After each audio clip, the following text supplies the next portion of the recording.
There's so many things that I want to tell you girls. One, I cannot stop saying again! So, there you go. Laura, you are always on my mind. We forever are. We are magic, magic, magic. This past weekend was my friend's bachelorette party, and after weeks and weeks of planning, it finally happened. I think everybody had a really good time. Bride told me she had a really good time, so that's really all that matters, I guess. I am not a good partier. I had 2 drinks. They were very strong drinks at this bar that we went to. I got sick. I was a mess. I was horribly hungover the next day, and I am still exhausted. So, yeah, I don't think there's going to be too much drinking for me at Rockstock. I think that I'll be making and passing out drinks and having fun. But I don't need to drink to have fun, because drinking generally means I don't have fun. So we just won't do that. So Kitten is still living here. Kitten still doesn't have a name. Zach wants to name him Emmett because I said we should name him Emmett because that's the name of the road that I found him on. And it sounded really cute at the time, and then I said it to Freya and she started laughing and made a Twilight reference. And I don't think that I'm ever going to be able to call him that and not think of Twilight, so it sucks. And yeah, and Zach really likes the name, so now that's kind of what he calls him. And I'm like, stop it, we can't call him that. So I have to think of a good thing to name Kitten. I really wanted to name him Ron Weasley because he's orange, but my father-in-law and my brother-in-law are both named Ronald, so I think they might be offended if we had a cat that we started calling Ron. I don't know what we're going to do with Kitten. He's temporarily just our cat, which is weird because I never, ever, ever in my life thought I'd have a cat. And the dogs, I don't know what kind of world I live in because my dogs love this cat. Love him. And I think that he has sort of decided Lulu is his new mommy because he will not leave her side. It's ridiculous. The cat just rubs up against Lulu and just loves on her all the time and wants to just like sit next to her and be near her. Man, I don't know what we're going to do because it's the cutest freaking thing.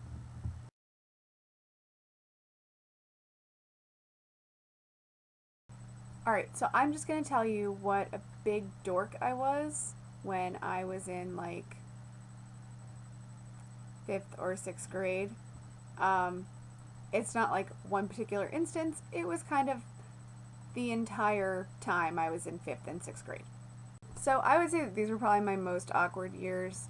You know, it's that time when other girls are starting to develop and I wasn't. As you can tell from my gorgeous physique now, I looked pretty much the same then. And I had braces, and I remember that was the first time I got bangs, and I just, oh man, that was the year that I actually threw away all of those school pictures. They were just bad.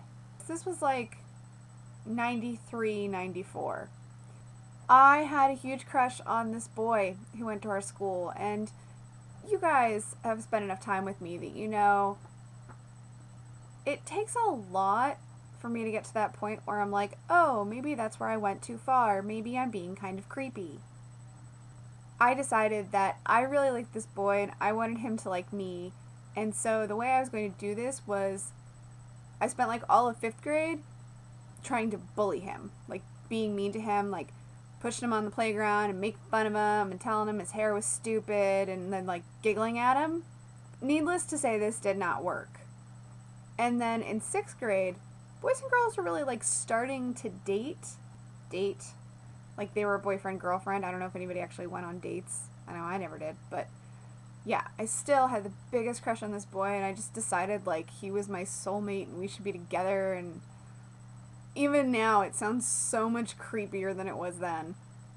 Oh my god.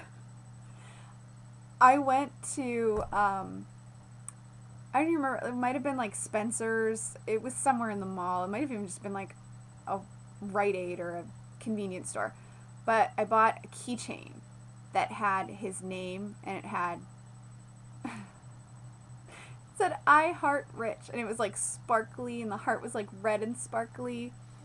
And I bought it, and then, like, one morning before school, I put it in his desk, and God, this is, like, embarrassing to even tell. And when he found it, he, like, held it up and was like, who put this in here? I don't, like, whose is this? And, like, everyone knew that I did it, and it just became this, like, ridiculous everyone mocking me thing, because I, like, went and bought this keychain, like, that I loved him, and put it in his desk, and it sort of cemented the fact that I was a giant creeper, and, yeah, didn't really understand, like, boundaries. So, yeah. Did not deter my liking of Richie, though. Continued to like him until high school. Again, was just, like, determined that someday we are going to be together. And oh my God! Oh, I was such a dork. I guess not really much has changed. So, that was me in 6th grade. I was a stalker. Alright, that's it. I'm passing this on. Laura, truth or dare? Okay, I picked dare, but only if it doesn't involve eating something gross. If it involves eating something gross, I'm not doing it. Blah. I'm not going to make you eat anything gross because, seriously, I don't want to see that. I would find that gross. Now I gotta think of a dare for you. Okay, Laura, I dare you to put on a super sexy outfit, the sexiest thing you got, and a pair of high heels, and then you need to do a catwalk walk outside. Don't care where outside. It can be right outside your house. It can be outside anywhere, but you gotta do it outside. Hey Laura, what's that over there?